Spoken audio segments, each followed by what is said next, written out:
Welcome to Leadcast. I'm Jonathan Minold, and this is Leadcast. It's the podcast where I talk to BC public servant leaders all across the organization, and I profile leaders through honest conversations. Today, I have the pleasure of talking to Melanie Stewart.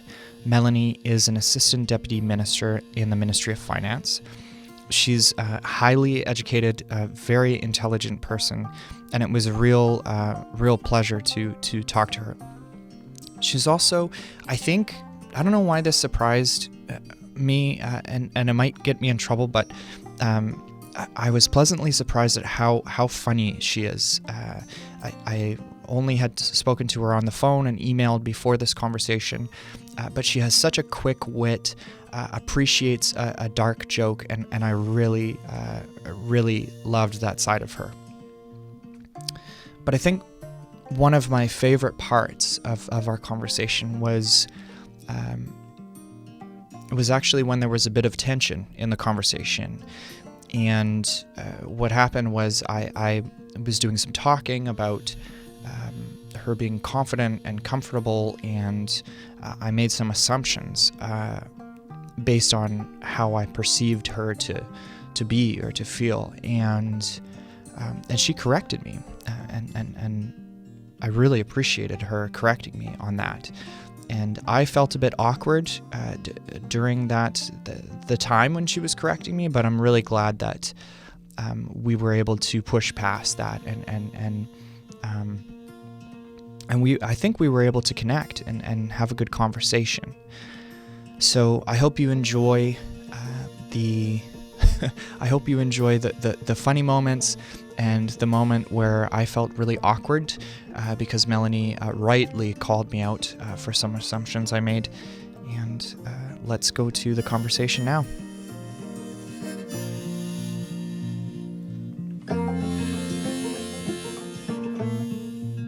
So just to build on what you said about the fact you don't like small talk, I'm just going to get into what I want to ask you. Okay, sounds good. And I know that you have a number of letters behind your name, including PhD. So I'm just wondering something I'm curious about you is what motivated you to do so much schooling and so much studying? What motivated you to do that? Yeah, I mean, I think it comes from how I was raised. I grew up in really small towns where, there wasn't a lot of opportunity, and the path out of those towns and out of limited choices was clearly articulated by my parents to be through education. And so I think, growing up in those towns and seeing the kind of inequity and injustices around me in terms of, different, poverty and racism and all of those things that are very common in small towns. Well, actually, in the world, I felt that, my way out of that or into something better or into helping to improve all of that was through education. And I was really lucky. I think things are a lot more difficult for younger generations now than they were when I came up, because there were so many bursaries and scholarships and fellowships and stuff available that were also like a considerable chunk of the cost. So I was able to go to UVic and then to build on that and get funding for my master's and then funding for my PhD. And so I was very fortunate in that way. And doing all of that was so that I could understand the kind of inequities and the injustices that I felt were in the communities that I lived and do something about it. And so that's why political science, and that's why women's studies, because I wanted to be able to, to make a difference. And I had these huge opportunities and benefits, right, from scholarships and from having a very functional family that encouraged me, that I felt like it was my responsibility to do as much as I could in terms of educating myself so that I could give back as much as I could. So that was the motivation, and teaching was my first passion, right? Being Right. able to share ideas and to motivate younger people to, think about these things and to take action around issues and to understand the world we live and be critical about the world we live and all of that. So, so academia seemed like a natural fit because of that. Right. And I loved it. I mean, I went to York University for my master's and my PhD, and that was a very special place to go to school because, well, it was aesthetically probably the ugliest campus on the planet. I've heard that from multiple people. Yeah, multiple wind tunnels. It's not an aesthetically pleasing place. But it was so culturally diverse and vibrant, and there was always this sense of possibility of change. I would be in classes with people at the graduate level from all over the world with very different backgrounds, and I found it just really stimulating and exciting. Right. And especially from growing up in small towns in BC that were much more homogenous in terms of the cultural background of the community. It was just exciting for me and stimulating. Must have been quite different. Yeah. So I do want to go back to before you were a graduate student, before you were at York. Which small towns did you grow up in? You've mentioned a couple of times. You grew up in small towns in BC. Which really towns? Tiny towns you probably wouldn't have heard of, like Blue River and Celista. So these are not incorporated towns, right? Right. They're very small. How many people? About like some of them were like 1,000 people. Right. And then the biggest town was, and I remember being intimidated about this, going to start grade 11 in Salmon Arm because it was so big. Wow, Salmon Arm was the big city. That was for the you. biggest city up, and it was. I think at the time it was about 15,000 people, and yeah, like that was the big league. So it was intimidating. And then after you went to Salmon, after you lived in Salmon Arm, you went to UVic eventually, and there are more students. There are more than 15,000 students at UVic, so that must have been a bit of a, I don't know if shock is the right word, but a different experience. Yeah, for sure. I think, I definitely felt like I was kind of off the turnip truck. I don't know what the phrase is, but just not a bit of an imposter. And I thought I would, bomb out of it. Like I wouldn't be smart enough. That there were these other people in the university that everybody was going to be so much smarter and more sophisticated so, I just remember working really, really hard because I just felt this responsibility that I wasn't going to flunk out, sort of thing. And so how do you think you did stack up in your undergrad years because you were so motivated and working so hard? Did you find other people were doing the same thing or not so much? I think I had more motivation than a lot of people did. I do. And I think it was because I had this sense of insecurity about my own ability and so on. But that was probably a good thing because it made me a harder worker for sure. You were able to, it seems like you were able to use it as fuel a bit. Yeah, for sure. I mean, it was more exaggerated even when I went to York. I thought for sure, and people told me, that Toronto was going to eat me up and spit me out, sort of thing. And I was worried about that, very intimidated about going to York. But again, I think that's all a bit kind of becomes fuel for working hard and putting in the time and the effort. And I found my people in university. I found like-minded people that wanted to talk about ideas that, I took a lot of political theory and philosophy and that kind of thing. Like I was really searching to understand the world. Yeah. Yeah. So when you were a graduate student, I'm curious about what you've mentioned that when you were in a small town, you were kind of taught explicitly that education was the way out of maybe not just out of a small town, but towards a traditionally successful career and all that sort of stuff. But then also you mentioned that you had a concern for justice and inequity and those sorts of things. So those are the two things I heard you mention that seemed to motivate you and push you through school. I'm curious, when you were a graduate student, what were your thoughts on what you wanted to do, like, with your life?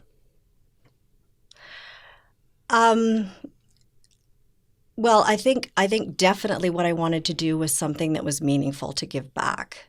I think in grad school, I learned that I really liked teaching and that I loved research and writing. And I ended up publishing my master's thesis, and so I really found that I enjoyed talking about that work, sharing it with other people, and so then I thought maybe academia would be the way to go. That I could have an impact in the world by empowering other people to give back and to think critically and not accept the conditions of the world as unchangeable and not possible to make the world a better place and all of that. So you had thoughts about wanting to teach, and I expect you did do the TAing thing and a research assistant, and then you eventually got your PhD, and then did you do some teaching after? First of all, what remind me what you did your PhD in, like, what was your area of study? So I did my master's in women's studies, and I did my PhD in political science, and both at York. Both at York, yeah. And the PhD in political science was, I probably would have gone on in women's studies, because at that point they had just started having the possibility of a PhD in in women's studies. But I was concerned that I may not be very employable with women's studies, and that it might be better to go into political science. And I also, unbelievably, was the recipient of this very large fellowship from the Japanese Shipbuilders Association. Really? Yeah, so my political science PhD was paid for, and so how could I not do it? Okay, so I can't let you mention that and not explain the Japanese Shipbuilders Association. So what? How did that happen, and why did they want to sponsor your research? Like, what was they had given some money to York University for this scholarship called the Graduate Fellowship for Academic Distinction. It was one student a year that they would pay for the entire PhD for, and I kind of on a whim applied for it, because I didn't think that I necessarily would be competitive enough for it, but because I had published my master's thesis, I think that they were that was impressive for them, and so I got the fellowship, and I was back in political science, and that was interesting, because again, political science at the graduate level is very male dominated, and I came into that program fully funded. Much to the chagrin of of many of my colleagues in the program, because I'd come in through a non-traditional way too, through women's studies. So what was I doing there? Because I hadn't even done my master's in political science. So and that also, I think, became a bit of motivation for me as well, that I was going to prove that I did belong there, and that I could compete with the male students there, and kind of, again, show that I could do it. What percentage of female to male students would you say were in the program at that time when you were? In political science, there were two other women. I'm about 20, 25 in the graduate program. There was only, I think, one female faculty member at the time, who was in the graduate program. So it was, and I think it's still pretty male dominated. But yeah, I think it's gotten better to some extent, but yeah.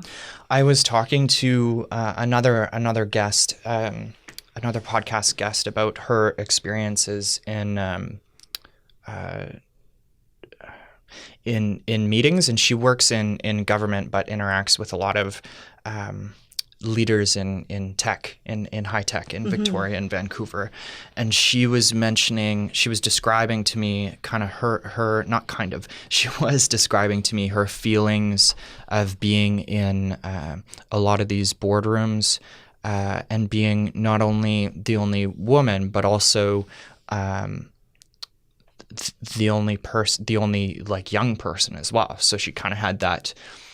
She explained it as kind of like a double whammy of and she is one of the smartest people I know and very capable, but she explained that she had a bit of like imposter syndrome just because she would look around the table and not see anyone that looked like her, and so she described a sense of a feeling like maybe she didn't belong or something, especially when she was looking at the more senior people at the table, and she couldn't see herself reflected in any of them, which was really powerful to me to hear that in terms of being a woman and also young as well. Yeah, and yeah, for sure. I mean, that really resonates with me.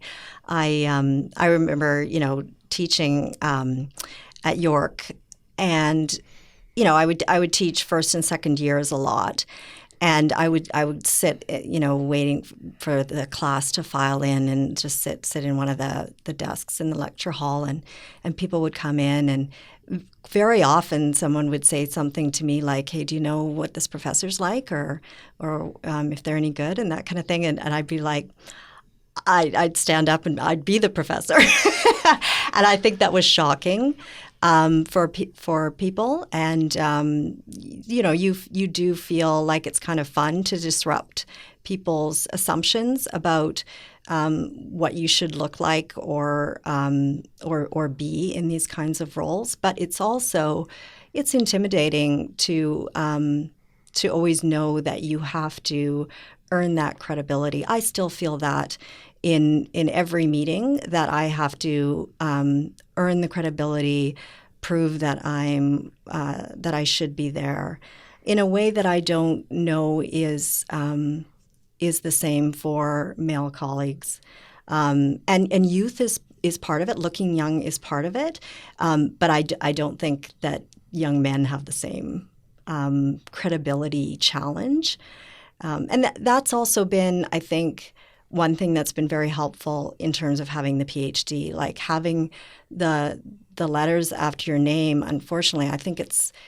actually even more beneficial or helpful for women to have, because of that credibility gap that we already have, and it's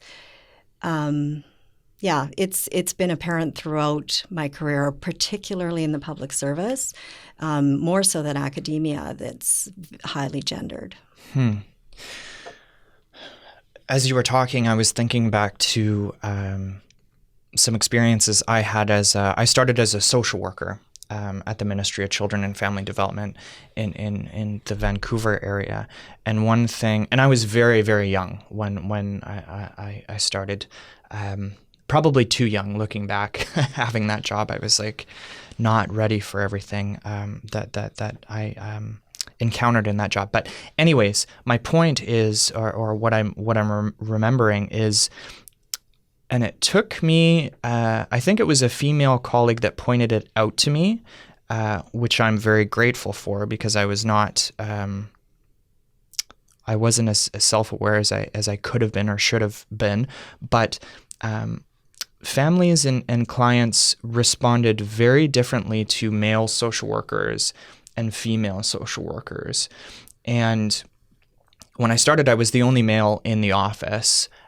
We got a few more men as over the years, but my experience after I had a colleague point this out to me is I noticed that a lot of people, men and women, took me at my word a lot more quickly and a lot more readily than my female colleagues, including some of the really experienced social workers that had years of experience. And I was brand new, particularly when it came to issues of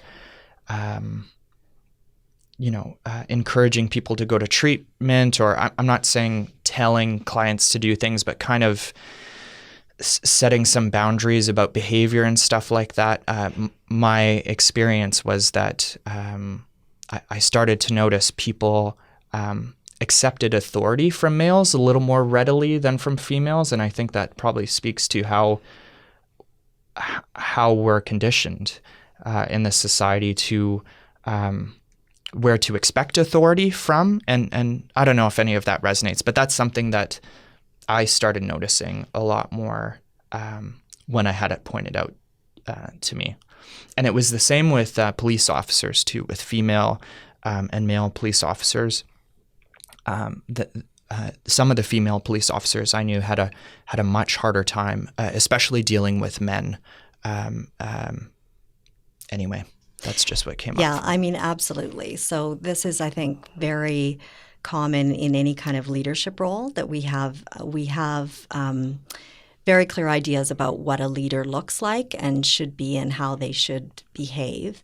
And, what we think of as executive presence and all of that has to do with a very particular kind of leadership model, right? Which is sort of decisive and confident and quite hierarchical, and those kinds of results orientation, results above everything. That kind of frame is very much a kind of a masculine stereotype of leadership, a view of leadership, and it's been the kind of leadership that has been promoted and accepted in the public service as well. And so certainly I found in leadership in the public service that I tried to become that I thought that that's what a leader was. And so I needed to be like that. And I think that my career journey has been really to become more authentically myself in leadership, which is not that masculine paradigm of leadership. It actually is a lot more. I'm a lot more kind of collaborative. I'm a lot more relational. I'm a lot less kind of directive and more concerned about empowerment. And what really gets me excited is other people excelling and supporting that. So, but that I've had to kind of learn how to be more authentically myself, because for the early part of my career, much of it was just about proving myself and fitting into a box of what I was supposed to be like if I wanted to be a leader, or what people's expectations were. And so all of that kind of feeling of like having to prove myself to act like this masculine idea of what a leader is. And that was particularly the case. My first ADM assignment was in the Ministry of Agriculture. So, here I am in the natural resource sector. I know nothing about agriculture.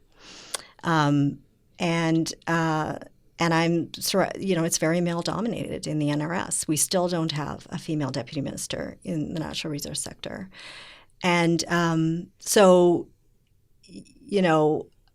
I felt very strongly like I had to prove myself and behave a certain way, which was not really authentically me. And I later learned was actually not as effective as being my authentic self, because people feel that and you don't create, I don't believe, strong teams that trust each other and that are innovative and creative, if you create an environment where either they sense you're being inauthentic or they sense that you know better and you believe your ideas are more important than theirs, and that that the hierarchy is rigidly imposed. I found the more that you let go of that and the more that you create a sort of a flatter structure in how you work with people, the better your outcomes are, because you unleash that creativity. People aren't scared to tell you when you're wrong, to share different ideas, to take risks, all of that stuff. Mm-hmm. I think that very traditional model of hierarchical leadership and so on stifles creativity. I just want to go back to something you said about authenticity and the need for it to build trust, because that's been my experience too. And I know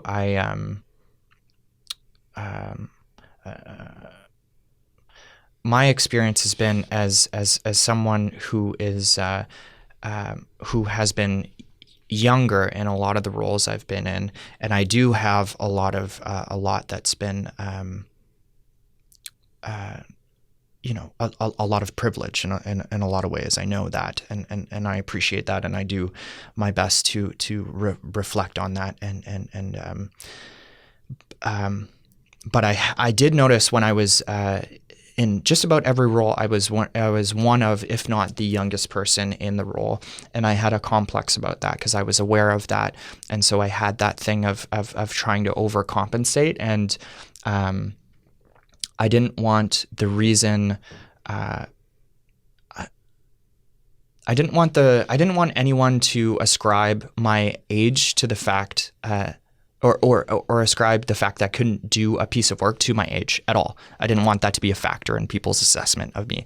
I just wanted it to be that I could do the job or I couldn't, and that was that. But it kind of led me to having this.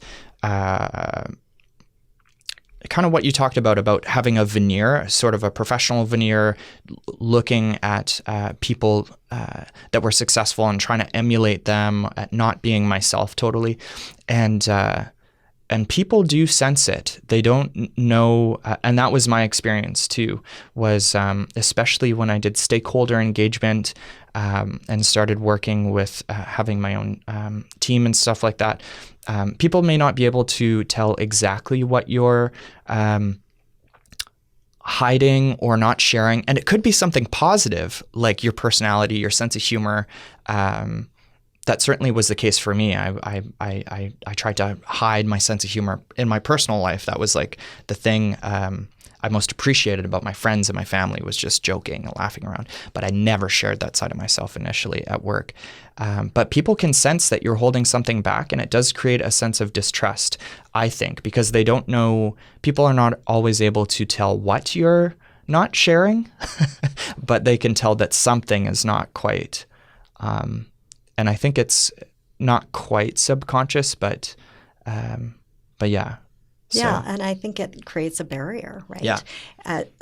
To building that trust, which I think is the fundamental thing that you need for a leader, right? The leaders, they need to be trusted, and there needs to be an environment where people feel that they can take risks because their leader will have their back. And that is, it's really critical for success. And it's funny that you mentioned the humor thing, because throughout my career, I have gotten in trouble for for humor. Do tell, Melanie. Yeah, I don't know. I mean, apparently I say inappropriate things. I don't know.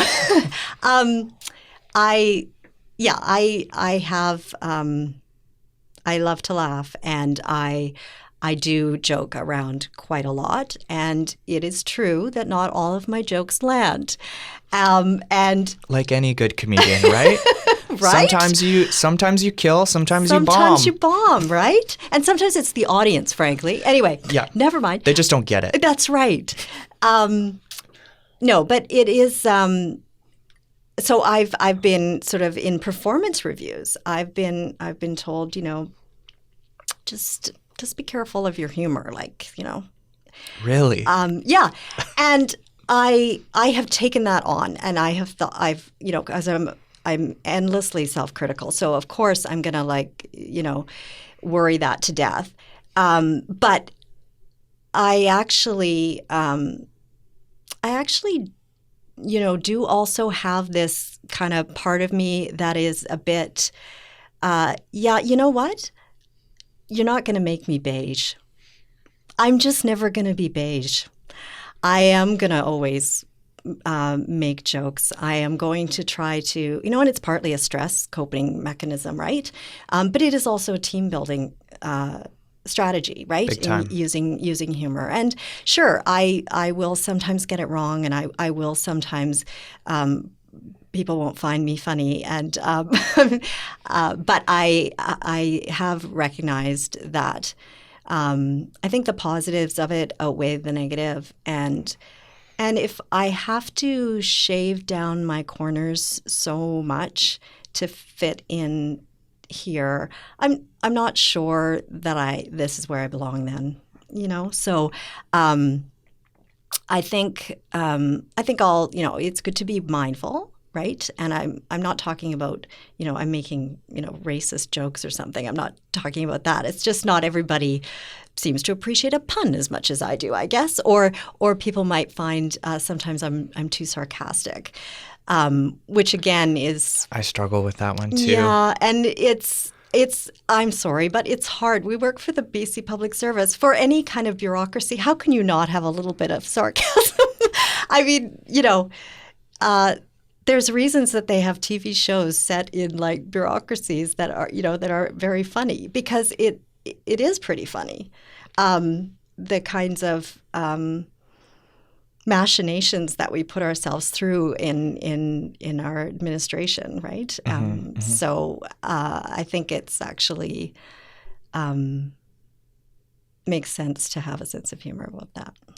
I think so too, and I think one thing I really appreciate about that approach, and about leaders who are willing to let a joke fail or bomb or whatever, or even just make any sort of mistake, is that it really humanizes people that are in those leadership positions.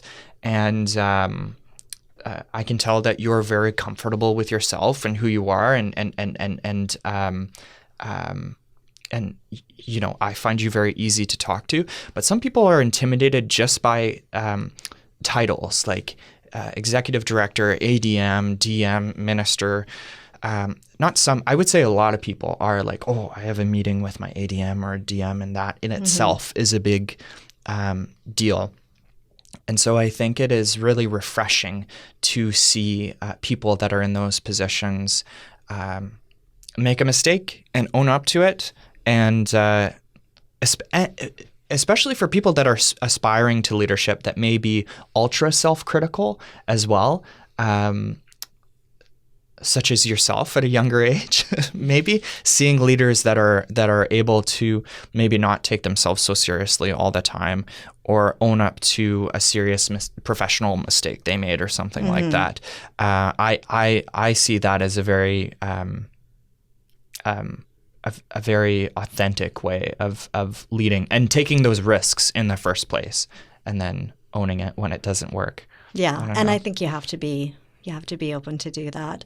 Plus, I think it's just so funny when jokes don't work. I find that in itself That's funny in itself. Oh yeah, I had a friend in Vancouver who used to drag me out to these open mics, these comedy open mics, and he loved it just because he was really big into comedy, but he just loved it when things didn't work, and he loved those kind of painful moments. And I just found it almost too painful to watch people on stage not doing well, and but there is something funny about that tension of a joke not working that I enjoy. Yeah, that's great. true. As long as you can keep the cringing down to a modest level, like not every day, perhaps. Yeah. But yeah. And you don't want it to go into like pitying the person, because then it just becomes sad, right? Yeah, exactly. Yeah, but I do have to correct something you said. So so you said that, I seem like I'm confident and comfortable in who I am and all of that. And that's great that you think that. But I think it's important for people to know that I don't think many, if any of us are truly.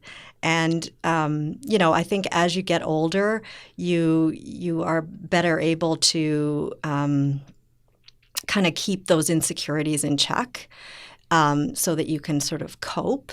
But, I definitely still feel like an imposter and am very aware of my own shortcomings and issues. And, I think, I think that often we look at other people and we think that they've got it all together. But we don't really know what else is going on for them. And one thing that I have found with supervising people and having teams is, people bring a lot to work that is not visible in terms of things that they're dealing with in their personal lives, in terms of challenges and traumas that we may not know about.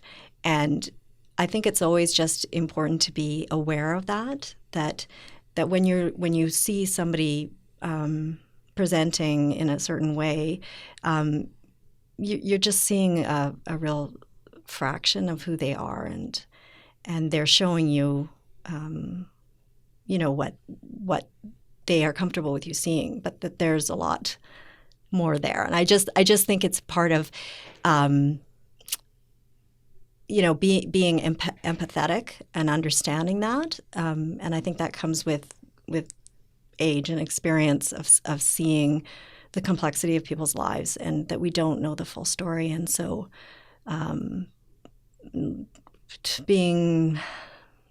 not being so judgmental and thinking we know who people are, and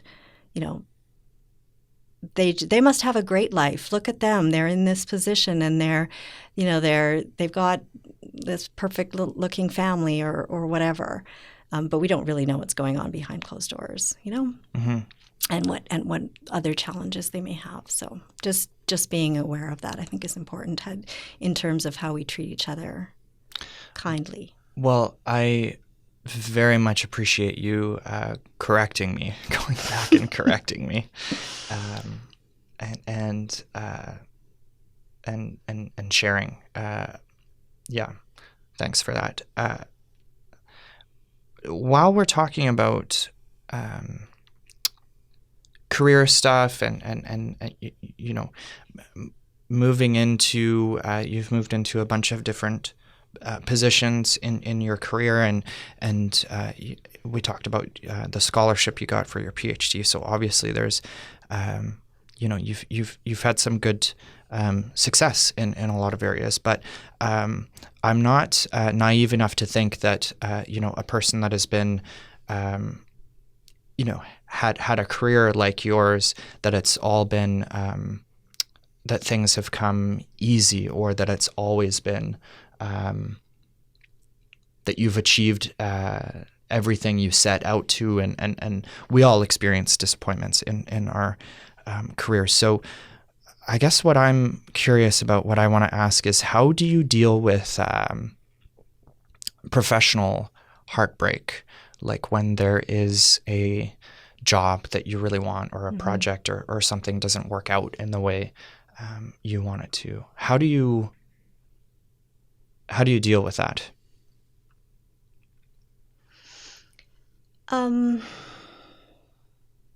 Well, I guess I try to play the long game, and I think keeping perspective is really important. I've had some, like the thing about life, right, is that it's ever changing, and every once in a while it needs to just slap you across the face, right? So that you know that you're alive. And so when things happen in your personal life, I have had a very difficult time with my daughter being ill, and so on. And when things like that happen, I think it just gives you perspective on the rest of it.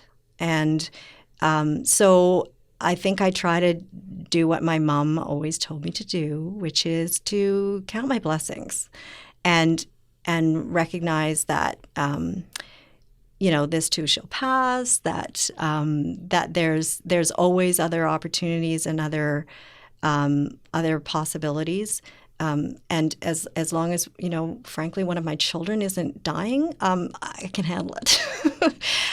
So I think it's about that, having that perspective and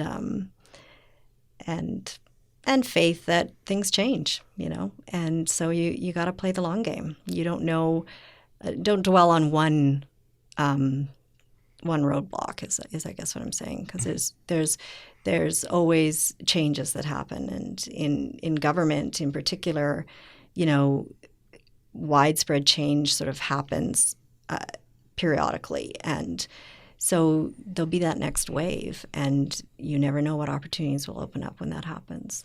Right. I think I like what you said about life slapping you across the face every now and then.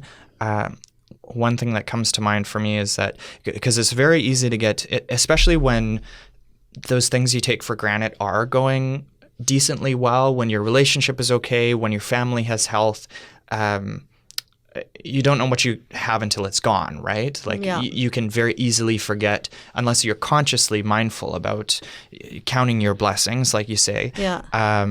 And I find that's the case with me too. I just get very focused in my work, and I can be very critical about what could be better, or how could I be doing more, this or that.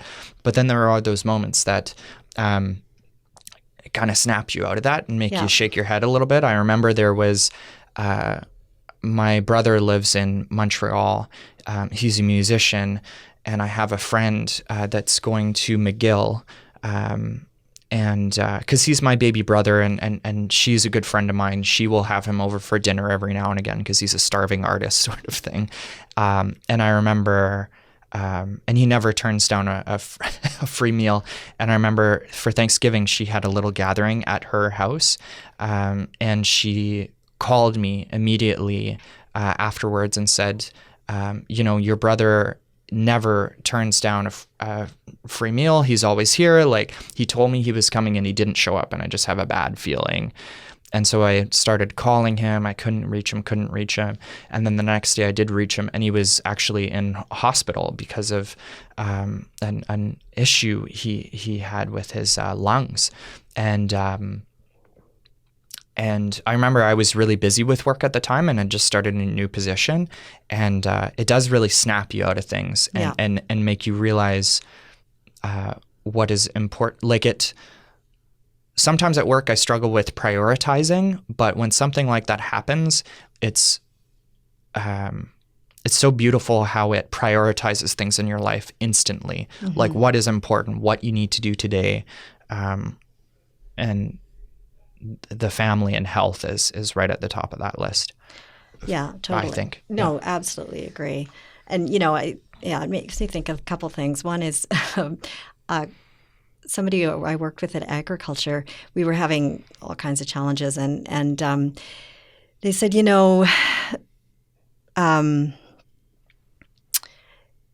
it's always darkest, Melanie, right before it goes completely black. And I thought, yeah, I love that. It's just good to keep in mind. Things could always be worse. That's not where I thought that was going. Before the morning light or something like that. I know, but that's why it's funny. Yeah. So, Yeah, and so just being aware of that, and it's not to be maudlin or pessimistic about the world, but to bear that in mind that there are always other things that could happen that are worse, and to kind of have that perspective. And then I think what you said is really true. Like when things are not going well for you personally in your career, for example, and you're feeling that frustration, sometimes one of the best strategies is to actually focus on other people. To get out of your own self and focus more on, okay, well, what can I do to help others be successful then? And that can kind of take you out of that sort of self-pity party that sometimes we get into and into a place that is more satisfying, frankly, which is and again, it's somewhat selfish, right? Because it actually makes you feel better to help other people. And so, but that can also be a way of kind of managing those times when things aren't going great for you personally. Mm-hmm. Yeah, and I think that's good advice. And what you said earlier about putting roadblocks in perspective and just realizing that it's or a setback or whatever, that it is just one thing. I know for me, I tend to want to not feel the feelings and kind of just blow past it onto the next thing, especially when there's something particularly disappointing that has happened. Yeah. I want to just, my go-to is just avoidance. I will just go and channel my energy and anxiety into a new project or new whatever.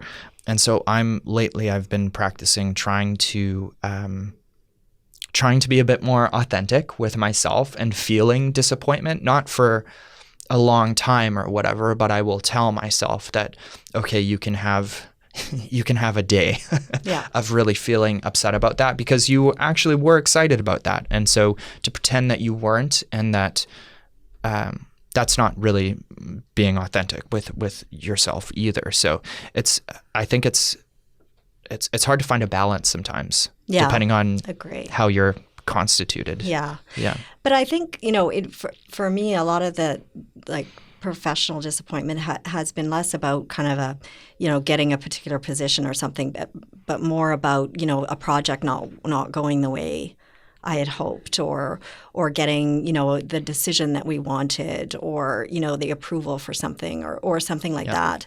And I always feel like with those things, what I've come to appreciate is, and I've always thought that this was a missed opportunity. So how we have our it's public service values. I really feel that patience should be a public service value, because quite often these things come back.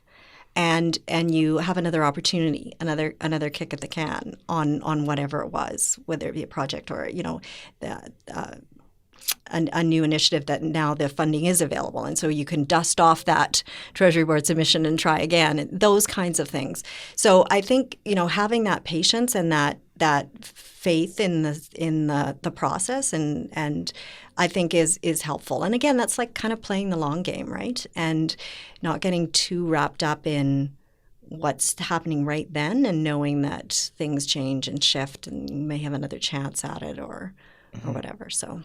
Yeah. Yeah. And I think some of that comes, just has to come with time a little bit too. Yeah. With, I'm still pretty early on in my career, but I'm not sweating the setbacks or the, or the roadblocks or whatever as much as I used to early on. Like you can, or I can at least, I won't say you, but I can perseverate on what's not going well or whatever. But I think the more I see and the longer I'm around in terms of being in the public service, the more I can see, this is a point in time, and it could get better, it could get worse. There may be another opportunity, like you're saying. So I think that wisdom, it doesn't have to come with experience, but I think it does come with experience. Maybe. I don't know. What we were talking a bit about leadership earlier, and another thing I want to know about you is is what areas of personal growth or professional growth did you find you had to work on the most for your career? And maybe we can build off the conversation we were having earlier about being authentic, using humor, just being yourself a little more. Are there some other things like that you learned along the way that were helpful for your professional career? They could be hard skills that are professional skills, or they could be more like personal self-growth things. Do you have any? Yeah. How long have we got? I've got lots of growth areas. One of the things that I think is a shift that a lot of people struggle with, or I did for sure, moving from academia to public service, is that in academia you are very much rewarded and everything is based on your individual performance. So you write something, publish it, your name is on it, you defend it, it's your thing, and you're assessed based on like just your individual kind of performance. Whereas in the public service, it's very, very important to have a strong network and to have those relationships. And I think that was a real shift for me in learning how to build a network, to have those, strategic alliances, we call them, right, with people where you're making those relationships and you're aware that you are not going to be successful on your own, that it's going to be about your ability to work with other people, to inspire other people to do things that will help whatever it is that you're working on, and that you do the same for them, and that kind of thing. And I think I had to learn that the sort of networking thing doesn't come easily to me. And so, I had to learn how to do that, to build relationships with people as part of, a way of supporting my career, but also about supporting the work that I was trying to do and having more influence than was just in my own little world. I've come to love that part of it. I've come to love having that strong network. Working across government is one of my favorite things to do, is to actually influence and be a part of something bigger than just my own portfolio, my own area, because I think it's just much more satisfying to be able to have that. And I think we achieve great results that way if we're actually getting past all our silos and our, territorial turf war kind of mentality, which sometimes is often a factor in the public service. So. Going back to what you said about networking, particularly at events, and maybe this goes back to a bit of the introvert-extrovert thing, I find it really tough to network at events. Conferences, seminars, anywhere where there's more than 6 people, I find it, and some people are so gifted at it and can just flit around the room and meet a bunch of people. I have always found that difficult, and I really enjoy it. If you couldn't tell, the one-on-one conversation, I really enjoy it, and I think that's where some of my strengths are and where I'm comfortable. But networking in a room of people is so intimidating to me, and it just makes me want to shrink and be like a fly on the wall. I don't think you have to do it that way. I think you can approach the networking through one-on-ones, right? Linda Terrace, who was the head of the Public Service Agency a while ago, had just said to me, I think you need to build your network. She gave me a name of 6 deputies, and she said, call them and have coffee with them. And obviously that's an intimidating thing to do, but I found that I can interact with somebody one-on-one and build that relationship, and then continue to follow up with that network and keep that going. But Good. yeah, I'm never going to be the party person flitting from person to Yeah. person. So Yeah. yeah. It's draining to me. Yeah. That even thinking about doing that. So I was going to ask, that's great because you segued into what I was going to ask about. We can call this section of the podcast Melanie's tips for networking. So how do you do it one-on-one? I'm gathering. You reach out to people and just people that are doing good work or people that you're referred to, and that's how you do it? Yeah, that's one of the ways. But I also, because I don't really like small talk, I always have a reason. So I'll kind of make up a reason why I'm going to talk to them. So, I won't make it about me, right? It'll be, I really want to get your thoughts on this thing that I'm working on and get your advice. And that's just my opener. And that's how I feel comfortable starting the conversation. And then we can talk about other things. The other thing that I often do is, whenever you're in these meetings, they can be a few people or a dozen people. There's always that time before the meeting starts and the time after the meeting is over. And I find that's a great opportunity to connect with people in a kind of a personal way. So it's as simple as, you're in the elevator going up to a meeting, you see somebody in the elevator that's also in the same meeting, and you make some comment about, I don't know, the weather, the traffic, what happened to you that morning, how much your teenagers are driving you crazy. I don't know, but something. And then you can have that little bit of building that rapport with that person.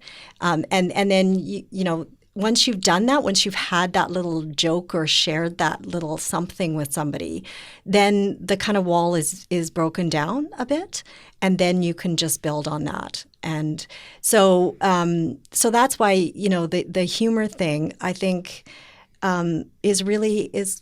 is actually a very powerful tool to use to build those connections, especially when you're a little bit, introverted. Because we can all make fun of ourselves. And people tend to like people who make fun of themselves, who don't think that they're all that, right? And so that can be a way of kind of building that bridge in the connection. Yeah, I think that's I think that's good advice, particularly for for people that are interested in building their network and that sort of thing. The beginning and end of the meeting is connecting with people. I find the weather one, it's getting to the point now where I'm finding it's painful. Like everyone, that seems to be the default. Yeah. I don't know who started that. I know. But it's like every teleconference I'm on, it's like, oh, well, what is the temperature where you're calling from today? And oh, well, it's just it's a bit so. Have you noticed at grocery stores and stores now too that they're always asking you what you're going to do the rest of the day? I find that really odd. Like I'm just buying some milk or something, and that's like, so what have you got on the rest of the day? I'm like, seriously, do you really want to know? Like, how long do you have? Like, yeah. I don't. It just seems like a very weird opener to me, but. Yeah. I love noticing little things like that.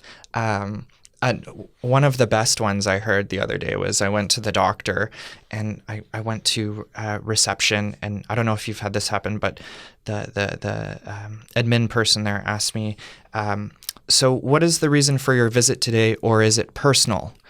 And I was like, yeah, it's personal. I'm at the doctor. It's not about you. It's not. It's not about, if I had to sum up, it's not about public health. It's a personal issue. Like it's something going on with. Yeah. Is it? Yeah. What's the reason for your visit, or is it personal? My God. Anyway, we're digressing a little bit, but if you could go back and give your younger self advice, like if you could go back to yourself, knowing what you know now, go back to yourself when you started with the BC Public Service, what would be some quick things that you would just tell yourself that, I would just say, Melanie, you are on a bad path, girl. What the hell are you thinking? Okay? You're going to end up like 13 years of the BC Public Service. Is that really what you want? No, I don't. For those that can't pick up on sarcasm, that was sarcasm. Just to be clear. I don't want you getting a call from your boss later. No, that was from, actually probably the most honest thing I'm going to say. No, I don't know. I think I don't know that I've learned much of anything to share with my younger self. I was always impatient. And with myself, and always, I think, hard on myself. And I'm still like that. I guess I would like to be able to talk myself out of being like that, talk my younger self out of that, cut myself a bit of slack. And also, of course, you wonder, like I look back on things and wonder if I was always as generous with other people as I could have been too. Like with your time or just in general or? Just, judgy, recognizing, cutting other people some slack too. I think, I think this is, I'm just getting old, but you just start to see, the challenges that people are dealing with, and kind of keeping those in context and recognizing that. But yeah, I'd like to tell myself not to be so hard on myself, critical, and kind of relentless. Like I've been pretty driven in everything I've done. And, while I think it's good to have a good work ethic and can contribute and stuff, sometimes it's good to be too. And so don't try to live your life in one day. I guess maybe that would be part of the message. Mm-hmm. Yeah, I think I would do well to take that advice. Yeah, and also, like it's not all about you. Mm-hmm. Like, these things that happen that we think are that we take responsibility for, like in our career or whatever. Sometimes it's just larger things going on that are driving that. In terms of systemic issues in the system, right? So recognizing that and not taking it all on as your own personal failing, or that. So it's not all about you all the time. So cut yourself some slack. Thank you, Melanie. I will try to do that. Please do. I will try to do that. I'll put up that quote on my cubicle. It's not about you, Jonathan. Well, it's funny because it also reminds me of something my mother always used to tell me, which is, you're special, Melanie, but you are no more special than anybody else. Which is, again, words to live by. Yeah. Feel good, but not too good. Yeah. It's like, we're all special. Also, does that mean we're all special, or does that mean nobody's special? None of us are. Yeah. Yeah. It's I do want to ask you a couple more things about just because we've talked about, especially what you just mentioned about don't live your life all in one day, kind of take it easy on yourself, all of that sort of stuff. I do want to ask you about your approach to work-life balance. It's a very trendy, like mainstream thing to talk about now, like self-care, avoiding burnout, all those sorts of things. And I think it's good that people are talking about it more, but I do see, I've noticed people at the executive level, not all, but many burn the wick at both ends that really, and sometimes it's just the priorities in your in your portfolio, and you can't really, if there's an emergency, you need to respond to it. I get that. Yeah. Do you have any comments about that? Like, how do you manage that for yourself? It's hard with phones now. It's like, And I'm not good at it. The other thing is, like, for most of my career, I've been, a single mom. So with 2 kids. So, to say that I have a balanced life is not realistic. Because when I'm at work, I'm supposed to be at home. And when I'm at home, I'm supposed to be at work. And so, I've had to kind of accept that I'm just never going to be doing what I'm supposed to be doing in terms of meeting those demands. I have learned over the last decade that I am a nicer person when I go to yoga. And so I do a lot of hot yoga, and I do make that a priority. And that's about, recognizing that helps me keep it together. And it helps me be a kinder, better person overall for other people. So it's not actually about me as much as it is about recognizing that is a way that relaxes me and makes me a less of a stress bucket. So that I think is important. But I also know that I've always been somebody who's going to work on the weekend. I'm always somebody who's going to after dinner, and I've cleaned that all up. I'm gonna check my email. Mm-hmm. And I'm never great on holiday, to be honest, because I struggle with a quiet mind. In that, if I'm not doing stuff, I very quickly get depressed. So I need to be active and doing things. And so fortunately, I will never be able to afford to retire because I would be a danger to myself or others if I wasn't busy. I need to be busy. Yeah. So that's one thing I've also sort of accepted about myself as well. Has that always been the case that you found you would get a bit depressed when you're not keeping yourself busy or have a lot on the go? Yeah, I very quickly get into existential angst. So I'm best when I'm busy and I feel like I'm contributing in some way, and it gives me a sense of meaning and purpose to be doing stuff. Mm-hmm. Yeah. Mm-hmm. I'm sure that's a failing of some kind, but it is the way it is for me. Mm-hmm. Well, I have found this to be a really I feel like I know you a lot better. Not all of you, because how can we know all of another person, right? But I've really appreciated your candor and your humor in this conversation. So I just want to thank you for coming in and sharing a bit. I've really enjoyed the conversation, and I think others will too. So thank you.